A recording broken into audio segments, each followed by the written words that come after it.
Wide Web. Welcome back to the Hangin' With Web Show. I'm GW Pomichter. Thank you so much for logging on, tuning in, asking Alexa or Siri or somebody to bring you here. We're happy you're here. Now hit subscribe so you can come back over and over again. We got authors, artists, filmmakers, comic creators, creative minds of all kinds on the Hangin' With Web Show. We are here in Orlando, Florida at the International Christian Film and Music Festival right here on world famous International Drive. And we're hanging out right now with filmmaker Kevin Durham, the filmmaker responsible for Miracle Matt. Kevin, man, thanks for hanging with us, man. Yeah, glad to be hanging out with you guys. So, all right, so let's talk about Miracle Matt. Okay. We were actually out here interviewing some other filmmakers earlier as folks were coming out from your showing. You were catching the overflow. I was from catching the Miracle overflow, Matt. and I'll tell you what, everybody that walked out was awestruck. Why? I missed it. Tell me why. I'm going to have to send you a private link then. I mean, I like that. The name itself obviously is indicative that there's a miracle, a part of Matt's life. So a little bit about Matt. He was a professional wake skater. So are you familiar with water sports, water skiing? I am, actually. So Matt did that professionally. I always thought I could do that part. I wasn't, I was wrong. I know we were talking about surfing off camera. You know what I can do in the water? I can walk in, I can walk out. If desperate, I might be able to swim back in. We can get you a float. That's all you need. See? That's right. So all he's got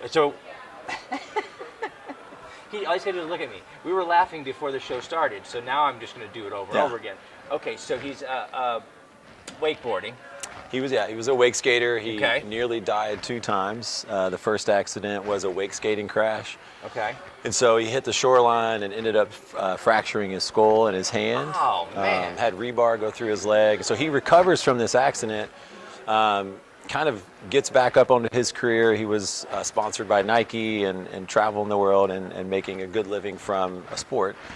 And then fast forward, we started making this film after his first accident, having no clue what would actually take place. So about 2 years later, he was trimming trees for a local church here in Orlando, and a power line was about 20 feet away, and the power line arced over in the air and hit the metal bucket that he was in, and 15,000 volts of electricity cycled through his chest, all of his major organs. Like a 1 in a billion shot. Anyway, the power of that was so much that it actually exploded the 18-ply tires on the high lift. Wow! And melted the whole reach to the ground. So his wife found him just completely charred. His whole chest opened up on the ground. He's in a coma. She's told to go say goodbye to him. She's pregnant at the time. Wow! And so he literally was pretty fried down to the muscle, not just third degree, but 5th degree burns. I don't know if you know the difference, but 5th degree is when your bones are actually burned. And so it cycled through all of his major organs. I think he went under 27 times with anesthesia and had over 60 surgeries. Wow. So he ends up, he's scarred now from like neck to all of his arms and through his chest body. He lost all of his muscle tissue in his upper body. And so the story itself is not just about surviving, but coming out of 2 near-death accidents. Matt was faced with this decision of like, what is life?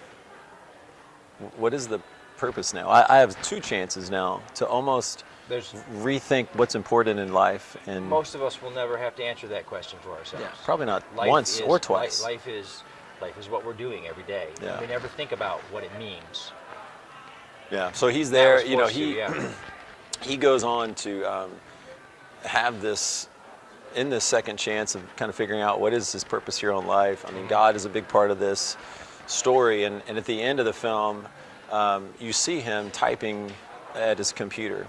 The whole film, you've sort of seen this pockets of B-roll where he's typing his computer. There's pictures of him on the walls, and all these walls are actually in the middle of a cow field. And there's no roof on this building. It's just 4 walls that we fabricated, and we put all this, props and everything from his house and his room in this box. And the whole point of this was his whole life felt like it was in a box. Wow. But outside of this box was a world of 7 billion people that God has created that all have a story worth telling. But oftentimes, like Matt as well, he could only see what was on these walls. And through nearly dying twice, it was as if this roof was lifted off of his own life and story, and he could see that there was a bigger story that God was doing in him. Wow. So the drone is the last shot of the film, and it zooms up, and you recognize that this little box that he's been in the whole film is actually in the middle of a cow field, and it zooms up, and you see, like, this is the world that God has created, and he's trying to tell our stories through us. So it's a very cinematic film. How did you come to find Matt and his story? We have been buddies for a long time. My wife was a professional athlete, and so we've sort of been in circles for a long time. This guy is one of my best friends. And, you know, knowing Matt, okay, the way you do, what inspired you to want to tell the story on film? I think that we were doing a ministry already with storytelling, and we were working with professional athletes to tell their faith story. And Matt was kind of that next guy that we were excited about before he ever got electrocuted. I think what excited me more than anything was that Matt understood that this story wasn't about him. It's not about him being an athlete. It's not about an electrocution. He wants so badly for his story to resonate with other people so they can believe that they have a story worth sharing as well. Good. To me, that's a film I want to make. You've done something in film. I keep wanting to say on film because that's how old I am. It's in film, in video. Some people still do on film, yeah. It's you've done something in film that so few of us will ever do, even in our own lives, which is look at the box that we're in. Yeah. Look at the tiny bubble that we form around ourselves while we're going through life. Well, it's not always easy to do that. And stepping out and seeing all of the other bubbles around us. That's a brilliant visual concept. Yeah, I appreciate it. It wasn't just me. We had a great team. We have a great team. Yeah, we had an awesome team. Yeah. And you had Matt to inspire you, which is... And Matt is very inspirational. I mean, there were people in the hospital that we did interviews with that literally came up and said he changed my life. That's amazing. There was a time when Matt went through a surgery where he came out of it and it was such a painful experience. A lady came up for his dressing changes, which is like a super painful thing where they pull the bandages off the burns. And he looked up to this lady and he said, "Hey, is there anything that I can pray for you about?" And this guy's about to go through the most painful thing you or I could ever imagine in our lives. His first thought is, what can I help you with? How are you doing? Yeah. So this isn't a guy who's like, "Hey, I want to make a movie about my life." This is a guy who genuinely loves other people, and you see that. And if a movie about his life can help other people, then it makes that pain and that agony and that suffering so worthwhile. Because again, we live inside the box. We live inside that box. Oh, all of us. Every single person watching this has got a box. You're in front of your box right now, watching this thing, looking out of the box at somebody else's world. And sometimes we just have to, turn the monitor off and go outside and look outside of our box. And you were able to do that. So, and we did. We saw so many people come out of there, touched by that visual journey. You were nominated Best Director for the film festival. Have you been making films a long time? Is this your first? We have never submitted a film to a festival, but we've been making them for the last 10 years. We've produced 13 short documentaries. Yeah. Okay. So this is the first, and we switched. We were doing traditional. This is twice as long as our previous 12 documentaries that we've done. 24 minutes. 24 minutes. Okay, so it's a short film. It's a documentary. It is, yeah. So it's kind of weird to think about getting an award for me. I mean, I love when the film gets awards, but the last two festivals, when I was nominated for Best Director, you have to understand I'm a small town kid from Texas. Filmmaking isn't in my background. So to get an award is so humbling for me because I know that it wasn't just me that helped tell a story. One of the guys, David Newton, was our DP, who has an amazing ear for music as well, which is a rare gift to have a DP who also knows music. Yeah. And we had so much donated to the working of this film. All the beautiful shots in the hospital, the whole hospital, Florida Hospital Nicholson Center, donated their building for us to use for 2 days. That's so awesome.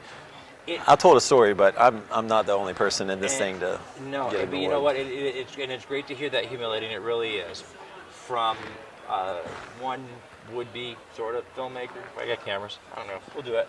I think you're a storyteller. Okay. We are story. That is it. We are story. We are storytellers. We have been telling stories since we could sit around a campfire and dream about what was beyond the firelight. And storytellers have an important job to do. because Matt's story is an important story. It's an inspirational tale. But if nobody hears it, nobody sees it, then nobody can be inspired by it. Yeah. The storyteller comes along and tells the story. It is everything that I heard, and I haven't seen the film yet. I can't wait. I got to get you a link then. Thank you. That's right. But from everything I heard about it, you were a storyteller and you brought Matt's story to life, and thank you for that. Thank you. All of them will thank you for that, because it's an inspirational tale, and just from what you were talking about, you have a passion for telling that story. I did. Showing people to get out of their box. And it's easy, you know, the film eventually will be up online, and so if people want to follow along until it comes out, thisismystory.org is the easiest landing page. Doesn't get any better than that. We're going to put it down below just so we can make it easy for you.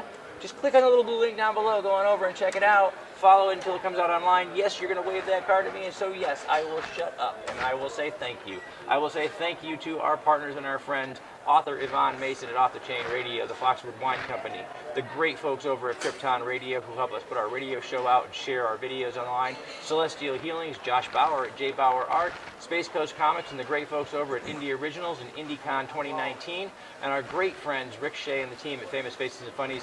These are the people who share our videos all over the World Wide Web. We hope you'll be one of them. Thank you so much. We've been here hanging with filmmaker Kevin Durham, the filmmaker, the director of Miracle, Matt. Links are down below. Stay tuned in. Stay logged on. See who we're hanging with next. Thanks, brother. So much, man. That's awesome. Appreciate it, man.